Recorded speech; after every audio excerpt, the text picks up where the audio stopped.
हमें सत्ता पर कब्जा करना पड़ेगा। जिस समय भारतवर्ष में बुद्ध धर्म का विस्तार हुआ और तब विस्तार हुआ जब सम्राट अशोक भारतवर्ष का राजा थे और यही धरती है पाटलिपुत्र का, यही वो अशोक का मैदान है। आज लोग कहते हैं कि पटना जो है ये बीजेपी का गढ़ है।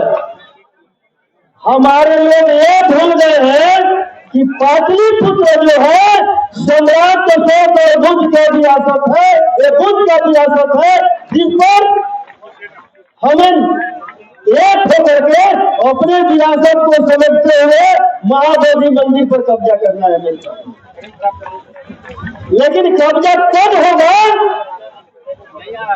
जब हम सत्ता में काबिज होंगे, और सत्ता में काबिज होने के लिए हम सभी बुद्ध और अम्बेडकर के मानने वाले लोगों को एक धारा पर चलना पड़ेगा।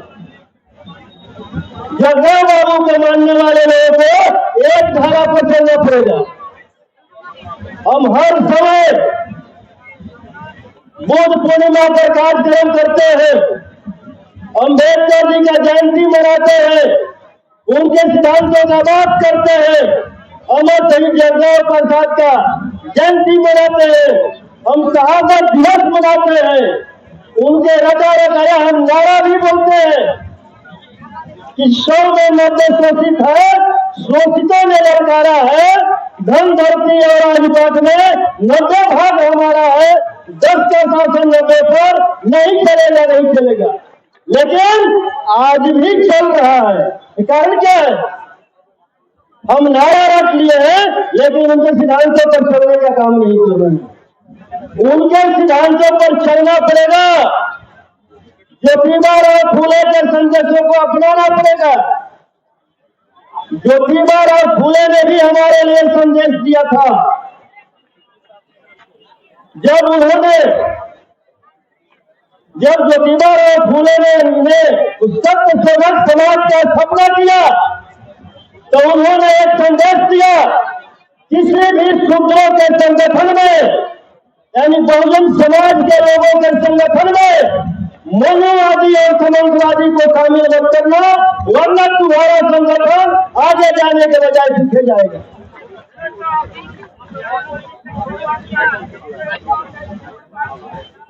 तो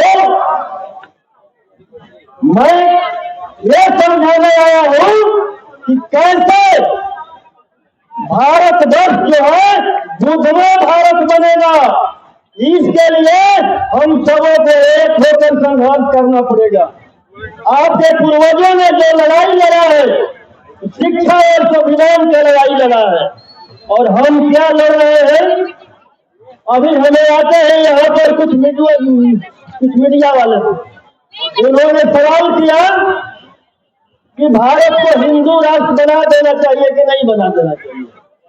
मैं आप लोगों से पूछना चाहता हूँ, हिंदू राष्ट्र है क्या?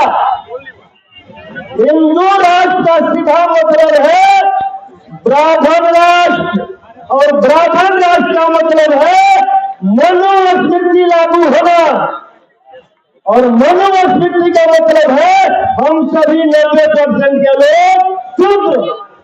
क्या हम फिर से शूद्र बनना चाहते हैं? तो वही हिंदू राष्ट्र है। हिंदू राष्ट्र का सीधा मतलब है कि संविधान हटा दो और मनुस्मृति से देश चलाओ। और मनुस्मृति ने हमें अधिकार क्या है? महिलाओं और शूद्रों को शिक्षा प्राप्त करने का अधिकार नहीं। क्या हम 90% के लोगों को यह मंजूर है कि हम फिर से मतलब उसका गुलामी स्वीकार करें, हम शूद्र बने और हम ऊपर के तीनों वर्णों का मतलब क्या सेवा करें? बाबा भीमराव अम्बेडकर ने स्पष्ट कहा था, कुछ भी कर लेना लेकिन भारत को हिंदू राष्ट्र कभी बनने मत देना। हिंदू राष्ट्र बहुजन समाज के लोगों के लिए एक धोखा है। और ये लोग किस हिंदू राष्ट्र का ये लोग बात करते हैं। हम 90% के लोगों के लिए किसी भी ग्रंथ में हिंदू शब्द का उच्चारण नहीं है।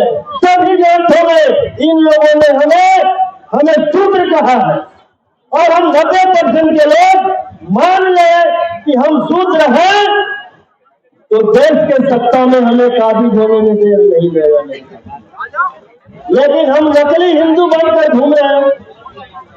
हमारे ही समाज के कुछ लोग हैं जो 90% के लोग हैं, तो हम सबों लोगों को जो है जितने भी साथी आए हैं गांव गांव में जाना पड़ेगा, लोगों को जगाना पड़ेगा, अपने इतिहास को बताना पड़ेगा कि हमारा इतिहास क्या है और हमारे पूर्वजों ने किस प्रकार की लड़ाई लड़ने का काम किया। अमर शहीद जगदेव प्रसाद की हत्या क्यों हुआ? हत्या करने वाले लोगों को फाड़ो। जगदेव बाबू ने जब 90% के लोगों के लिए हक इस्लामी का बात किया और लड़ाई लड़ने का काम किया तो उनका हत्या करने वाला कौन है? कोई मुसलमान है क्या? कोई सिख है क्या? कोई ईसाई है क्या? यही 10% वाला है ना। और 180 वर्ष ईसा पूर्व राजा विजयदत्त की हत्या करने वाला कौन है? यही लोग है ना।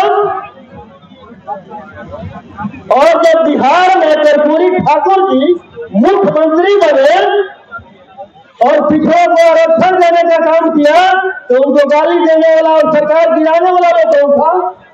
यही 10% वाला लोग।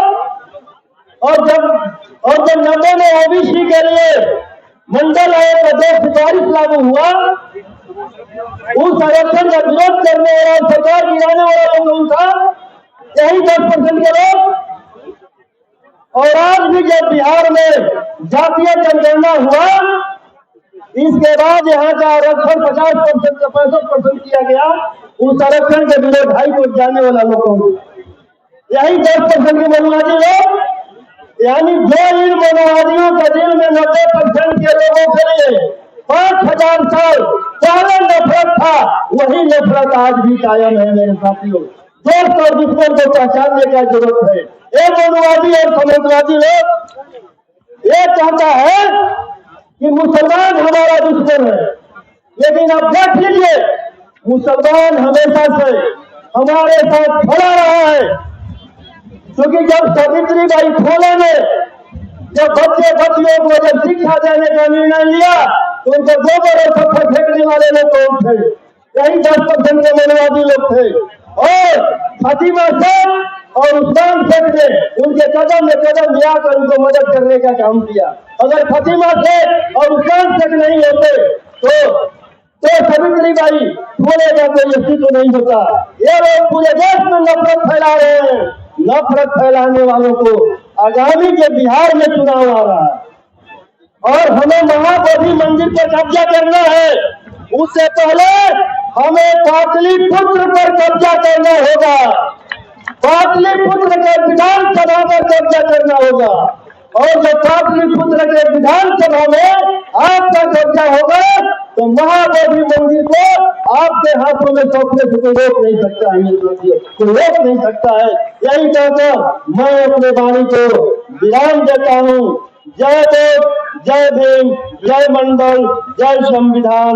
बाबा भीमराव अम्बेडकर अमर रहे। बाबा भीमराव अम्बेडकर अमर रहे। जगदेव प्रसाद